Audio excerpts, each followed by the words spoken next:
ખૂનની કોશિશ તથા arms act ગુનામાં છેલ્લા 7 વર્ષથી નાસ્તા ફરતા આરોપીને પકડી પાડતી Ichchhapor surveillance team Anupsinh Gehlot police commissioner Shri તેમજ ઉચ્ચ અધિકારીઓ શ્રીઓએ આપેલ સૂચના અનુસાર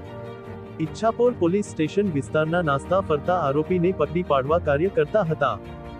જે અન્વયે ઈચ્છાપોર પોલીસ સ્ટેશન ખાતે સને 2018માં આરોપી નરેન્દ્રસિંહ તોમર સિક્યુરિટી ગાર્ડ તરીકે નોકરી કરતા હતો. તે દરમિયાન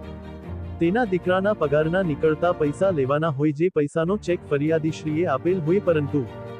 આરોપીએ તેના વતનની બેંકમાં નાખતા કોઈ કારણથી ચેક બાઉન્સ થયેલ બાદ આરોપીએ ફરિયાદીશ્રી સાથે ઝઘડો ગાળાગાળી કરી સામાન્ય એવા પૈસાની નજીવી બાબતમાં